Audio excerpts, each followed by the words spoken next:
Bonjour à tous, bonjour Pierre Hourdin. Bonjour. On revient de Rikista. Comment c'était en Aveyron? C'était bien? Oui, c'était bien. C'était une sacrée expérience de participer au championnat du monde. Donc, une super épreuve. D'accord. Finale du championnat du monde, vous venez de le dire. C'était à Rikista, il faisait beau. Et non, non, il n'a pas fait beau le samedi. Ah. On a eu une sorte de brouillard avec de la pluie.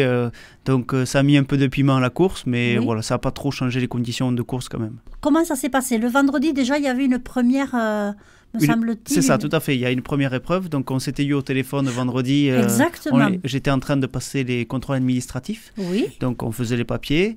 Donc, ça, c'est le vendredi matin. Après, j'ai passé la moto au parc fermé. Donc, test sonomètre. Ils mettent la moto à fond pour voir si elle ne fait pas trop de bruit. Oui. Et après, on rentre la moto dans un parc fermé. On n'a plus le droit d'y toucher de la journée. Le vendredi soir, après, on récupère la moto. Et c'était vers 18h. On a une épreuve donc ça s'appelle la super test.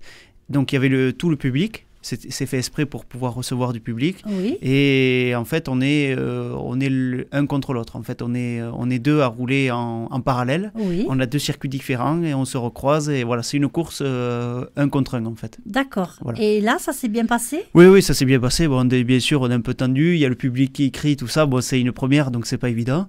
Et puis voilà, j'ai préféré pas prendre non plus de risques parce que le but, c'était quand même de finir le mondial. Donc de faire quand même les jours d'après. Parce que ça, c'est juste, on va dire, pour le spectacle. Oui. Donc, j'ai passé toutes les difficultés, mais voilà, j'ai pas pris des risques inconsidérés, parce qu'il y avait quand même des pierriers à passer, des troncs, des sauts. Voilà, et finalement, tout s'est bien passé, donc il n'y a pas eu de problème. Mm-hmm.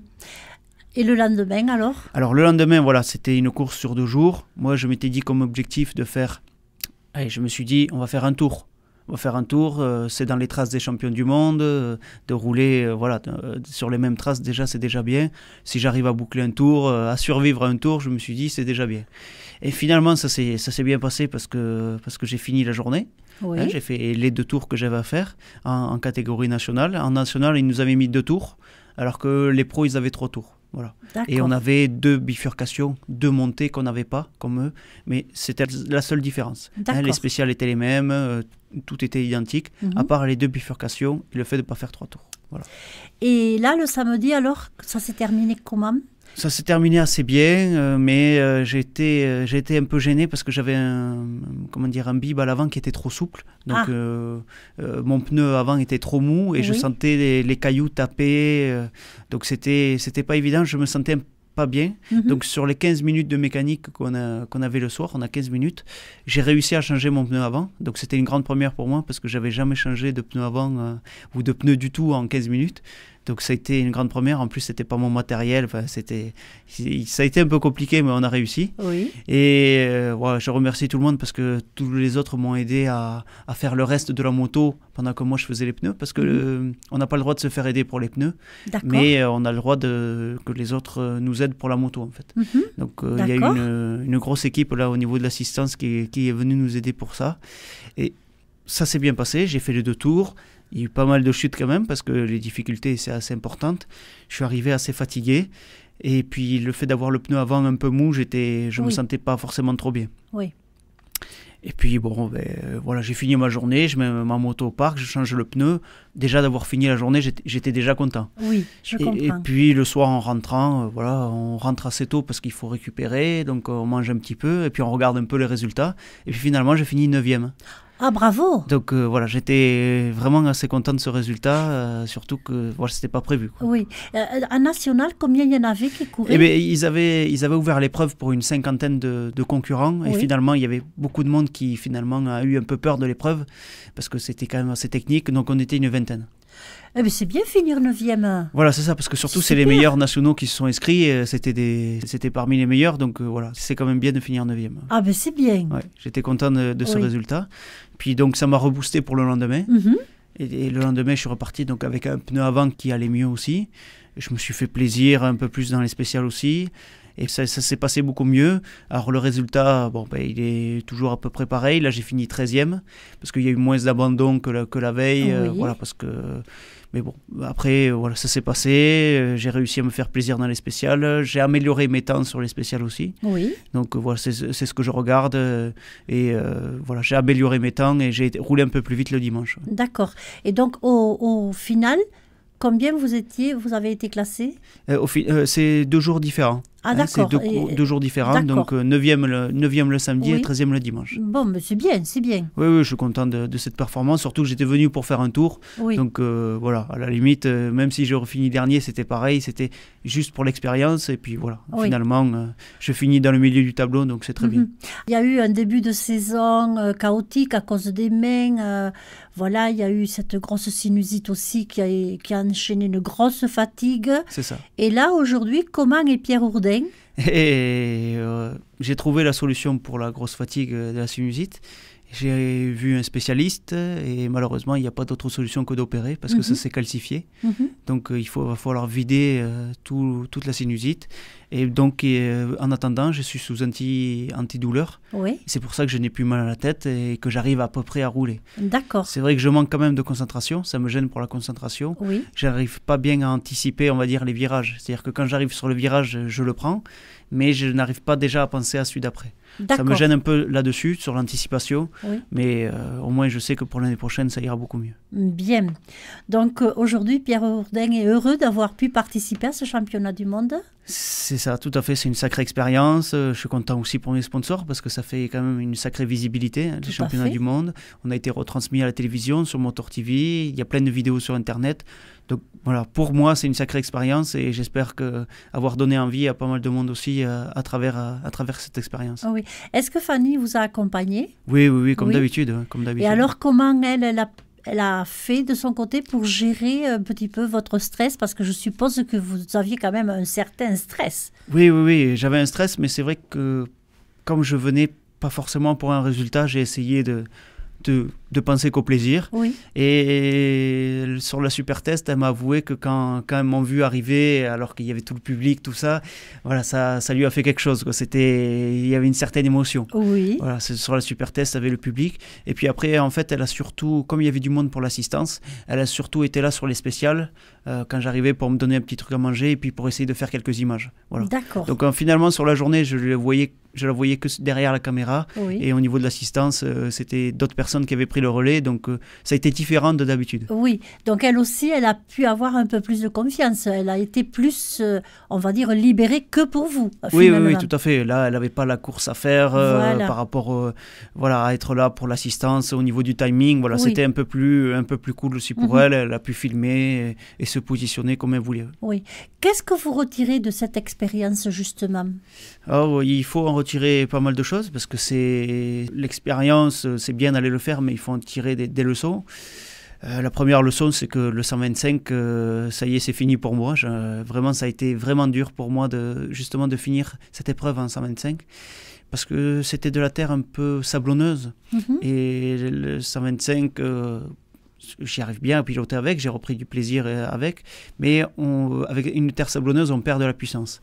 Et le 125 a de base pas énormément de puissance. Oui. Donc dans les côtes, je me retrouvais à forcer en première pour monter dans les côtes. Et c'était assez éprouvant pour moi de conduire la 125. Oui. Donc déjà, la première chose, c'est terminer le 125 pour moi. Oui. Et la deuxième, c'est que voilà, j'avais du mal à conduire dans les spéciales un peu poudreuses. Donc il va falloir que je travaille ça.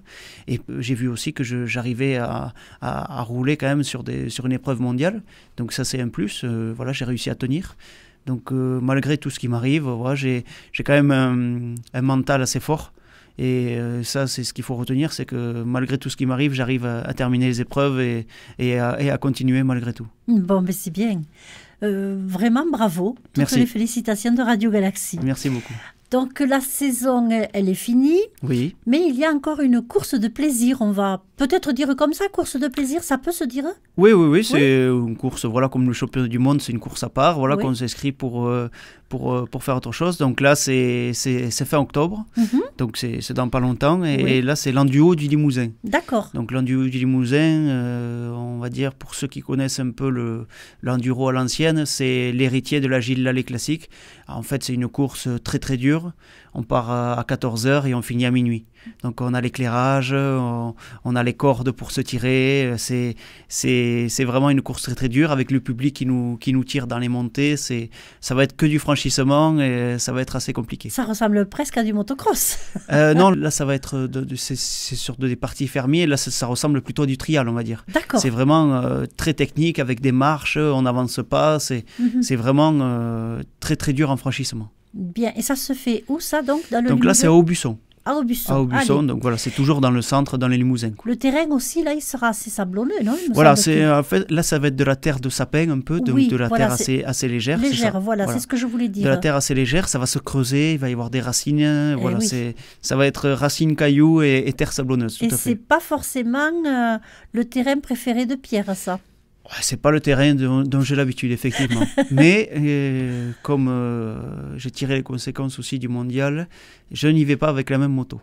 Voilà, là j'ai changé et j'ai déjà changé de moto pour l'année prochaine. Ah voilà, c'était ma prochaine question. Alors comment on va retrouver Pierre en 2016? Voilà, 2016, donc j'anticipe un peu 2016 sur cette course. Oui. Donc je vais rouler sur un 300 2 temps. Donc c'est plus du double en cylindrée au niveau des centimètres cubes. Donc j'étais en 125 de temps et là je passe en 300 de temps. C'est la plus grosse cylindrée en 2 temps. Mais c'est tout à fait une autre conduite. C'est une conduite qui va être plus souple, plus sur le couple. Oui. Donc je vais passer des rapports plus... je ne vais pas avoir besoin de tirer la moto à fond. Voilà, c'est une moto qui a énormément de couple, donc justement il ne faut pas trop tirer à fond parce que c'est au-dessus c'est un avion, c'est inconduisible. Oui. Donc c'est vraiment quelque chose qu'il faut rouler sur le couple et assez enroulé en fait. Oui. Et vous avez l'habitude de conduire cette moto, il va falloir apprendre à le faire. Il va falloir apprendre à le faire, mais j'ai quand même, avant de prendre ma décision, j'ai essayé la moto sur une journée en franchissement chez des amis. J'ai essayé de rouler en montagne avec. Oui. Et donc j'ai fait toute une journée avec cette moto. Moi j'avais l'impression de bien conduire avec. Et j'ai demandé aussi en vision extérieure comment j'étais. Oui. Effectivement, tout le monde m'a dit que je conduisais beaucoup mieux avec cette moto. Je me sentais beaucoup plus à l'aise. Oui. C'est peut-être la puissance aussi qui aide. Oui, la puissance qui aide et on va dire que j'ai ce pilotage-là. En fait, le 125, je l'ai repris pour me faire plaisir. Hein. Oui. J'avais besoin, après une saison difficile que j'avais eue avec le 350. Tout à fait. Mais j'ai toujours eu cette conduite un peu de pas trop tirer dans les vitesses, de passer les vitesses assez rapidement et de rouler au couple. Et c'est vrai que cette moto correspond à ça. Mais en même temps, comme j'avais eu le 3,5, c'était coupleux, mais il y avait le poids. C'était un 3,5 4 temps, alors que là, sur un 300, je reste en 2 temps, donc on a un gain de poids qui fait que ça reste maniable. Donc en 2016, on retrouvera Pierre Ourdain sur notre antenne ? Oui, tout à fait. On se retrouvera sur l'antenne et puis on pourra discuter aussi de l'enduit du Limousin pour voir comment ça s'est passé. Oui. Voilà, j'anticipe. Je fais avec le 300 comme ça, je vais bien apprendre à le conduire aussi sur cette course. Et puis bon, après c'est juste pour le plaisir. On veut essayer de boucler un tour, mais déjà un tour, ça va être difficile. Bravo pour avoir participé à la finale du championnat du monde de Arequista. Bravo aussi pour vos scores, puisque 9e et 13e, c'est déjà pas si mal. Oui, tout à fait. Et puis je termine aussi la saison Midi-Pyrénées sur une 4e place, qui n'est pas ce que je visais à la base, mais en ayant abandonné sur 3 courses, finalement sur 7, 3 courses sur 7, en finissant 4e. Voilà, on se dit que si j'avais pas abandonné, j'aurais pu faire beaucoup mieux. Ouais. Et puis la seule chose que l'on souhaite, c'est qu'en 2016, il n'y ait plus tous ces soucis de sinusite et de poignets qui vous ont embêté toute l'année finalement. Ah oui, ça a été une catastrophe depuis le début jusqu'à la fin. Voilà, là j'ai trouvé les causes au moins pour la sinusite, on va pouvoir réparer tout ça. Au niveau des poignets, j'ai changé de kiné et on a pu faire des choses, là je ne les sens même plus. Oui. Donc, je pense qu'on va on va partir sur 2016 sur de bonnes bases, on va dire. Bien, allez, c'est ça. On se retrouvera bien sûr en 2016, peut-être un petit briefing après le 30 et 31 octobre. Tout à fait. Voilà, comme ça on saura où vous en êtes vraiment et on vous attendra donc en 2016 pour la première course. Elle aura lieu quand en 2016 ? Et on n'a pas encore les dates, mais il faut compter avril à peu près. D'accord. Voilà. Donc voilà, Mars-avril, on refera peut-être un petit briefing avant de commencer sur la les préparations. saison. Voilà, merci beaucoup Pierre. Merci à vous. Et bravo à vous. Merci pour votre soutien.